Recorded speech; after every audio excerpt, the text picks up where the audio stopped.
Hello friends, तो इस video में हम जानेंगे जो बिहार दरोगा मेंस और मद्य निषेध का PYQ जो है उसको करा रहे हैं, तो वह इस सीरीज को देखते रहिए। और आज का जो टारगेट दे रखे हैं आप लोग को 9 नंबर लाना है। 20 नंबर में से 9 नंबर लाइएगा तभी पास होइएगा इस टेस्ट में, अन्यथा आप लोग फेल समझिएगा अपने आप को। ठीक है फ्रेंड्स, आपको मेहनत करने की बहुत ज़रूरत है। चलिए स्टार्ट करते हैं क्वेश्चन 1 से और टेस्ट लगाइए। देखिए, लोदी वंश का जो अंतिम सुल्तान कौन था? ध्यान रखिएगा, लोदी वंश का सुल्तान अंतिम था। ऑप्शन नंबर बी हो जाएगा इब्राहिम लोदी। ठीक है फ्रेंड्स, देखिए फ्रेंड्स, इब्राहिम लोदी जो सबसे पहले तो लोदी वंश संस्थापक कौन था? बहलोल लोदी था, ये भी ध्यान रखिएगा। ठीक है ना। देखिए, इब्राहिम लोदी लोदी वंश का अंतिम शासक था जिसने बाबर ने 1526 में हराया था। ध्यान देखिए, पानीपत के युद्ध में। ठीक है फ्रेंड्स, चलिए आगे चलते क्वेश्चन नंबर 2 पे। डिजिटल इंडिया योजना की शुरुआत कब की गई थी? ध्यान रखिएगा, डिजिटल इंडिया मतलब कि डिजिटल योजना स्टार्ट किया गया था 2015 में। ध्यान रखिएगा। ठीक है फ्रेंड, आगे चलते हैं क्वेश्चन नंबर 3 पे। देखिए, क्या बोलता है कि शीत ऋतु में भारत में जेट स्ट्रीम की औसतन ऊंचाई कितनी होती है? ध्यान रखिएगा फ्रेंड्स, ऑप्शन नंबर बी हो जाएगा। 9 से लेकर के 13 किलोमीटर तक होती है जेट स्ट्रीम की ऊंचाई। ठीक है, चलते हैं क्वेश्चन नंबर 4 पे। लोककटक झील किस राज्य में स्थित है? ध्यान रखिए फ्रेंड्स, लोककटक झील यानी कट कट कट कट बोल रहा है। ठीक है ना, तब मणिपुर हो जाएगा। क्या हो जाएगा? मणिपुर हो जाएगा। ऑप्शन नंबर सी हो जाएगा। ठीक है फ्रेंड्स, देखिए फ्रेंड्स, लोककटक झील मणिपुर में स्थित है, जो कि फुमंडी फुमडी के लिए प्रसिद्ध। किसके लिए? फुमडी के लिए प्रसिद्ध। ध्यान रखिएगा। देखिए, आगे चलते क्वेश्चन नंबर 5। देखिए, भारत में गरीबी रेखा से नीचे जीवन यापन करने वाला भारत में 2011-12 में लगभग कितने परसेंट था? ध्यान रखिएगा, ऑप्शन नंबर बी हो जाएगा। 21.9% था। ध्यान रखिए तो फ्रेंड्स। ठीक है, क्वेश्चन नंबर 6 देखिए, प्रधानमंत्री मुद्रा योजना का मुख्य उद्देश्य क्या है? ध्यान रखिए फ्रेंड्स, मुद्रा योजना का मुख्य उद्देश्य क्या होता है? वो स्वराज मतलब कि स्वरोजगार को बढ़ावा देना इसका मुख्य उद्देश्य होता है। देखिए, मुद्रा योजना छोटे उद्यमियों को ऋण दे करके स्वरोजगार को बढ़ाना है। देखिए, क्वेश्चन नंबर 7 देखिए, प्रथम महिला विश्व क्रिकेट कप किस वर्ष आयोजित किया गया था?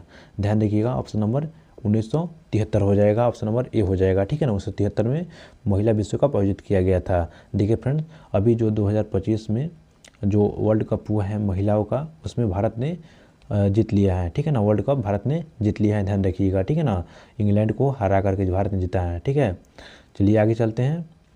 देखिए, भाखरा नागल परियोजना किस नदी पर बना हुआ है? तो ध्यान रखिए फ्रेंड्स, भाखरा नागल जो परियोजना होता है, ऑप्शन नंबर बी हो जाएगा, सतलज नदी पर बना हुआ है। ठीक है, ध्यान रखिएगा।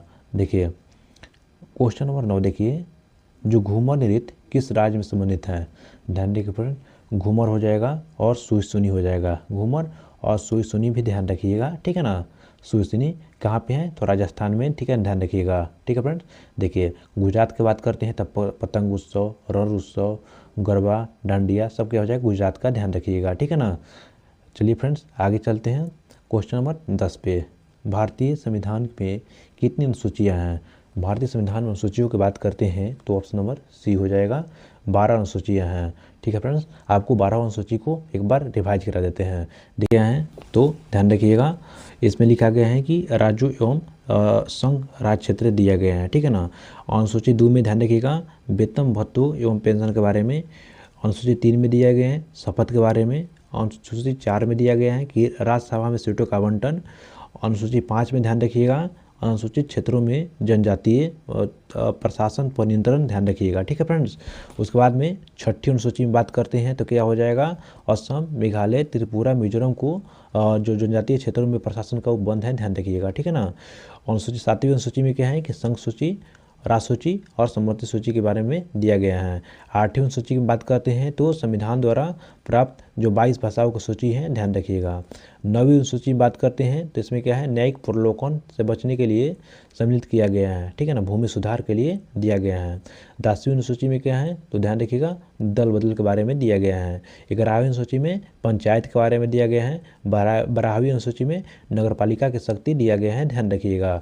ठीक है फ्रेंड्स, चलिए आगे चलते हैं और अगले क्वेश्चन पे ध्यान रखिएगा। देखिए, 11 नंबर क्वेश्चन बात करते हैं फ्रेंड्स, तो बोल रहे हैं कि वायुमंडल की कौन सी परत ओजोन गैस से भरपूर है? ध्यान रखिएगा, ऑप्शन नंबर बी हो जाएगा, समताप मंडल हो जाएगा। क्या हो जाएगा फ्रेंड्स? समताप मंडल, ठीक है ना। इसी में समताप मंडल में ही ओजोन परत पाया जाता है, ध्यान रखिएगा, ठीक है फ्रेंड्स। आगे चलते हैं।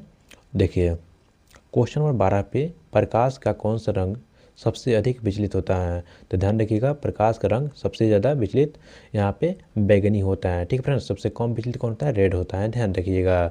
और ध्यान रखिएगा, जो रेड का जो तरंग दैर्ध्य होता है सबसे ज़्यादा होता है, इसी कारण से नहीं बिखरता है, ठीक है ना।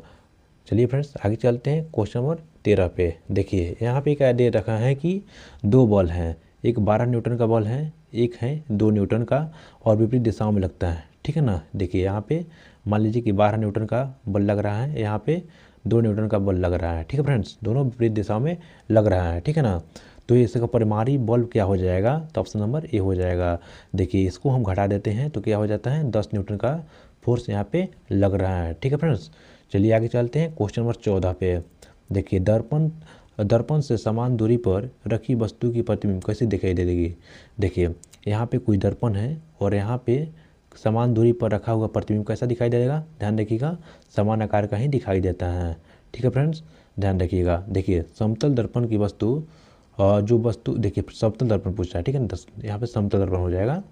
और समतल दर्पण की प्रतिमा समान आकार की दिखाई देती हैं, ठीक है।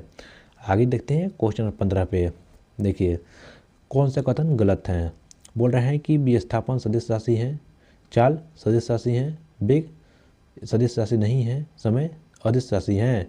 देखिए फ्रेंड्स यहाँ पे वेग जो होता है वह मतलब कि दिशा नहीं होता है, लेकिन ध्यान रखिएगा यहाँ पे मान लीजिए कि सर्कुलर मोशन पर कोई वस्तु भाग रही है, ठीक है ना। तो इसका जो हो जाएगा वेलोसिटी, तो वेलोसिटी यहाँ पे डायरेक्शन भी होता है, किधर? डायरेक्शन भी होता है, ठीक है ना, दिशा भी होता है।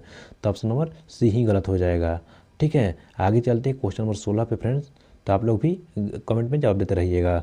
देखिए मौलिक अधिकार किस अनुच्छेद में वर्णित किया गया है? ध्यान रखिएगा, आर्टिकल 12 से लेकर के आर्टिकल 35 में मौलिक अधिकार के बारे में बताया गया है। अनुच्छेद 32 को मौलिक अधिकारों को आत्मा कहा जाता है, बाबा साहेब अम्बेडकर ने बोले थे, ध्यान रखिएगा, ठीक है ना। ये मौलिक अधिकार अमेरिका के संविधान से लिया गया है और भाग 3 में है, ध्यान रखिएगा। अनुच्छेद 12 से 35 में ऑप्शन नंबर ए हो जाएगा। चलिए आगे चलते हैं क्वेश्चन नंबर 17। 2024 अंतर्राष्ट्रीय जो पुष्कर मेला कहाँ आयोजित किया गया था? देखिए पुष्कर की बात करते हैं तो ये राजस्थान हो जाएगा। राजस्थान में भी पुष्कर मेला लगता है, ठीक है, ध्यान रखिएगा। चलिए फ्रेंड्स आगे चलते हैं क्वेश्चन नंबर 18 पे। देखिए साइक्लोन 2025 में संयुक्त राज्य अभ्यास भारत ने किस देश के साथ किया है? साइक्लोन की बात करते हैं तो ध्यान रखिएगा मिस्र हो जाएगा, ऑप्शन नंबर डी हो जाता है फ्रेंड्स, ठीक है ना, ध्यान रखिएगा। भारत और मिस्र के बीच में साइक्लोन अभ्यास होता है। देखिए क्वेश्चन 19 की बात करते हैं तो क्या हो जाएगा? सहस्तिनी नृत्य जो मणिपुरी किस राज्य से जुड़ा हुआ है? तो मणिपुरी बात करते हैं तो नाम में ही आंसर छिपा हुआ है, मणिपुर हो जाएगा, ठीक है फ्रेंड्स, ध्यान रखिएगा। देखिए ऑप्शन नंबर देखिए यहाँ पे 8 शास्त्रीय नृत्य का वर्णन किया गया है, 8 के बारे में आपको बता देते हैं। देखिए कुचिपुड़ी कहाँ का हो जाएगा? आंध्र प्रदेश हो जाएगा। भरतनाट्यम कहाँ हो जाएगा? तमिलनाडु हो जाएगा। मोहिनीअट्टम कहाँ हो जाएगा? केरल हो जाएगा, ठीक है। मणिपुरी हो जाएगा। उड़ीसा का हो जाएगा। उसके बाद में क्या हो जाएगा फ्रेंड्स? आप लोग भी बताइए, कमेंट कीजिएगा, ठीक है ना, जो छूट गया है। देखिए क्वेश्चन 20 देखिए, किसी व्यक्ति को बिना आरोप पत्र के अधिकार मतलब कि अधिकतम कितने दिन तक हिरासत में रख सकते हैं? देखिए फ्रेंड्स कोई व्यक्ति को शक के आधार पे आप उसको जेल में डाल सकते हैं, कितने दिनों तक? ध्यान रखिएगा 24 घंटों के लिए आप डाल सकते हैं, ठीक है ना। यह दंड प्रक्रिया संहिता 24 घंटे तक डाल सकते हैं, ठीक है फ्रेंड्स। तो आप लोग स्कोर बताइए कितना स्कोर हुआ है और प्यारा से एक कमेंट कर दीजिएगा। चलते हैं, मिलते हैं नेक्स्ट वीडियो में, तब तक के लिए धन्यवाद।